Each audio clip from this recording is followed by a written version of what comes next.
Right, bro. So something about me that a lot of my followers know is that I claim to be the biggest Star Wars fan on the planet. Perfect timing. And people that know you know might think that you're the biggest. So why do you like Star Wars so much? I know why I do.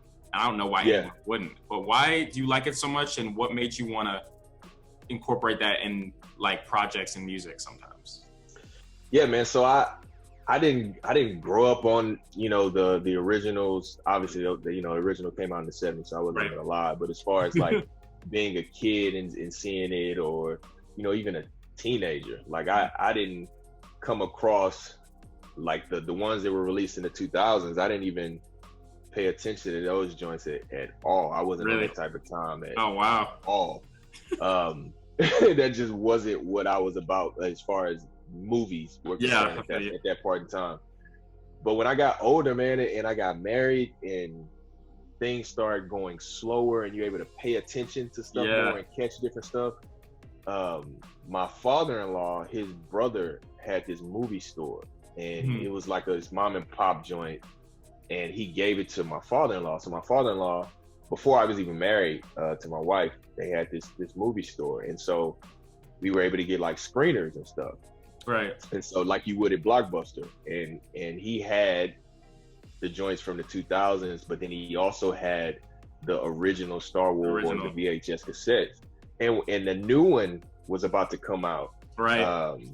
Something was about to come out that had to do with Star Wars. I forgot why, but I remember I watched all of them just straight through. And it, like, for one, the joints from the 70s, while they're fun, the special effects and stuff aren't the greatest, but Darth Vader just like pulled me in. I feel you. And my whole life I had heard the Luke, I am your father, which is wrong, right? Yeah. And that right there just kind of threw me for a loop that wasn't the actual line, but just just a complex, seeing him go, because I'm watching it all at one time, so seeing the transition from Anakin to Darth Vader, and then also, like I always say now, and people think I'm crazy, I'm like, the Jedi are the evil ones to me. You might be right there. and I'll break it down. Like, the reason why I say that is because they tried to control Anakin. Yeah. Like, don't feel any emotion. Mm-hmm.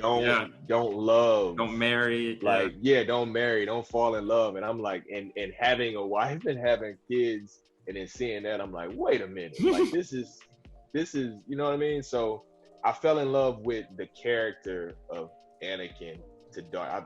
That whole storyline of just who he became and knowing he was a complex individual. And so that's when I just posted one day, just as a joke, Darth Vader. Because I just, how people put taglines on Twitter, and 24 was on in with Jack Bauer. So I was like Black Bauer, I was Darth Vader, just messing around. And one of my partners from Florida, who's a comic geek, just shout out to Brinson. Like, he's a lover of that whole world of just when you're a little kid, you just create this whole other universe. Right. And so he was kind of like, you need to push in on that. And then a couple other people said that.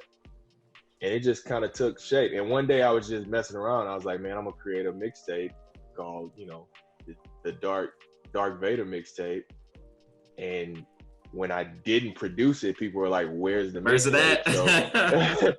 So I had to actually, take care of that. So that's where it came from, man. Super dope, bro. Yeah, so my story is a little different. My dad and uncle were the biggest Star Wars fans from the beginning. And so I grew up literally watching the VHSs of the originals. And then I was 4 whenever the 2000s ones came out. So like I was watching those as they came out and like going to the theater.